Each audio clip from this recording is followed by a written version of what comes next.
Hello and welcome to the show. Today's episode brings you a conversation on a manufacturing business that's growing on the strength of India's rural talent. This is an interesting example of an inclusive India, one set by Raman Fiber Science. More than half the staff at the R&D division of Raman Fibers are from nearby villages. They are talented but underqualified for the job. Arun Raman, the founder of this mid-sized business that manufactures wet-laid composites, talks about tapping into India's larger talent pool, innovating on the strength of applied learning in science, and competing with international businesses. Thanks to location partner Infinity. Arun, what does a practice such as this, where you're identifying young talent from a not so tapped into pool, and nurturing them as part of your business, mean to a country like India, mean to us when it comes to, let's say, the manufacturing industry or science, for example? In India, more than most countries in the world, we have some pretty good science that's happening. We've got IITs, we've got Indian Institutes of Science, you've got the national laboratories under the CSIR network. But we suffer from what is called the valley of death. Okay. The valley of death is a term that is used for the problem that we've got some nice ideas happening in the laboratory, right? But from laboratory, you have to bridge a chasm, which is to take it to usable products in the marketplace, right? Absolutely. So I've created a compound, I've created a product, I've created a prototype on the bench. But to take it here, I need engineering, I need design, I need process engineering capabilities, right? I need a controlled environment, I need funds and time. More thinking, yeah, and funds and time, of course. So I've got something going, I've created some very interesting looking stuff here, but the moment I go to scale up, I need, for example, to build a large reactor. So I've made a reactor about this size and made a few grams of the chemical or the compound, but if I need to make a ton of it, the engineering requirements are very different. Yeah. I've got to be able to figure out how do I create the right temperature, pressure, how do I create the right physical dynamics, how do I control the reaction at those scales, right? So the scale-up problem calls for an engineering talent which is missing. So if you look at the West, Korea or Germany, it's good examples, Japan, they have managed to successfully bridge the valley of death. Either because the companies themselves have the resources to do it, or scientific institutions work closely with engineering and industry institutions and bridge it. So to cross the valley of death, you need theoreticians, you need fiddlers, right, in the middle, you need advanced fiddlers, and you need, very strong engineering scale-up talent. So it's a complete system that's got to come together. So if you look at us, we are focused in something called wet-laid composites. We've got good fiddlers, we've got some theoreticians in place, we've got some excellent production and engineering talent that can take it up, or we can network around and make sure where it is. So it's the whole thing. So the whole canvas comes together to create a product from bench to market. Sure. So today 75% of your R&D staff are underqualified to be doing what they're doing. Yeah. But I realize that they've been able to deliver on par with those who are qualified to be on your R&D team. Can you tell me a bit about the differences you notice and what you have done to also help them experiment and deliver? The approach to selecting my R&D team in the early years was based on locating people with naturally strong intelligence. Okay.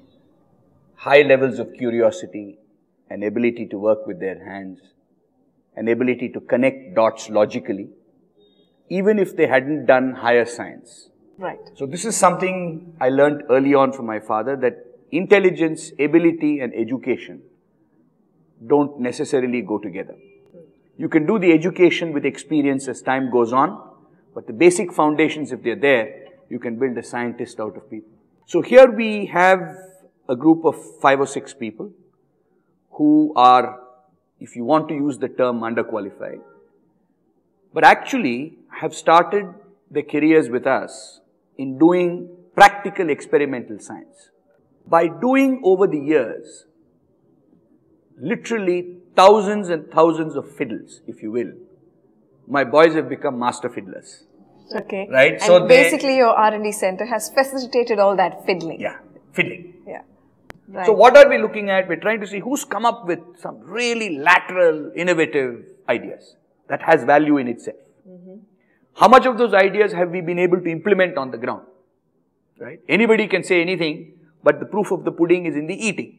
So, if you can get them to implement, many other improvements come up in that process because more people are involved. As an entrepreneur though, as a person who runs a manufacturing business, that is an investment you're making. Correct. And that is a bigger risk you're taking. So what's your thinking behind that? How did that even come about for your own business in the first place? In fact, it's the least risky strategy. Okay, how? Let's say I went and acquired top flight scientific talent. I'm located in 15 kilo. I was even then, in those days, even more remote. Today I'm less remote. Mysore is a little bit more connected to Bangalore than it was in the past, right? Yes. My factory is about 10 kilometers from Mysore, but it used to be 20 kilometers. But the fact is, if I hire a PhD who's just very bright, well qualified, he may stay. But the temptations of the external world are many. Right? I've hired PhDs from institutions like the Indian Institute of Science, but they want to go overseas, they want to pursue postdoctoral fellowships. So I've lost people to overseas institutions. I've lost people to very large R&D institutions in India. So to de-risk the flight of talent, if you will, I say pick up local boys, Nanjangud, Tandavpura, Chikra and Chatra, Haldi Daddi, right? And these guys are, parents are all farmers or local bus conductors, KEB linesmen. Boys are very bright, able to work 20 hours a day if you give them the right experimental challenge, learning new things.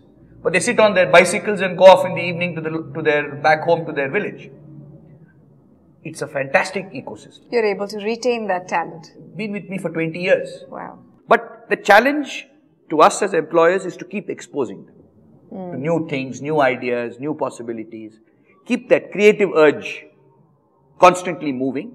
And we do see a lot of children today in Indian schools, the government schools, even the private schools. We are not challenging them. Some rote learning rubbish takes place. But I can tell you that average children who are challenged become pretty damn good. Who have the room to experiment. Yeah, to try it's all things, sitting inside. Yeah. We need to pull that out. I would say as an organization, we have been only somewhat successful in this. I'm sure there are other organizations which are far more successful. But directionally, that is the way we have to go. Tell me, these opportunities that are being presented, the nurturing that's happening, the paradigm shift that you're trying to inspire, and of course the empowerment. What does this mean to these young people who are climbing up the ladder within the organization, who are learning new things and are growing? So, if these boys say, here, you know what, my own friend, this guy is now becoming an assistant manager, they're giving him independent responsibilities there, he's already mastered the basic 7 QC tools, he understands process stability, they've taken him to the next level, looking at managerial training and other stuff. What? Everybody is going to be on a buzz. And I'm saying you guys are not workmen. Those days are gone. So aspirationally, we have to treat them differently. We are living in a different society. India is changing, right? But how do we direct them in the right way, with the right values, and get them to those next levels, create role models within the company, are going to be challenges for us going forward. I must say we are in a very, very preliminary stage of things. But when we talk to our team members every quarter, the stress is that tomorrow we are looking at setting up a factory in the Middle East. Maybe not immediately, but certainly over the next 1 year, we will do it. If we do that, I want the guys to go from here, right? Absolutely. But do tell me, what does it mean from the point of view of their attitudes? Have you seen a change in them already? what about their salaries? Is there a difference from what they were making earlier? You know, if they've been able to, you know, walk with you on that journey of empowerment? Yes. Answer is obviously a very clear yes as far as that is concerned. I think we've had our issues, they've had their issues in the early stages where there's a lot of stress. A lot of change long always hours, brings stress. Everybody gets stressed. There's a lot of issues. But I would say that that hump has been negotiated quite well. And now we are, you know, we've in a sense adjusted our way around what the organization requires. We are now doing, I think, all the right things and setting the stage for much nicer things. But from a monetary point of view and earning and all that has actually we've done quite well.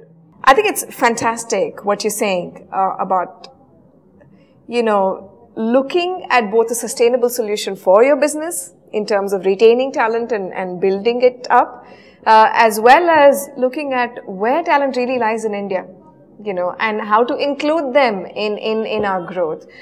So I think in terms of inclusivity, this is a very good example, although a small one, and something, you know, that will be great to see in other organizations, no matter which sector. So thank you so much for coming on the show. Thanks. And sharing your experiences.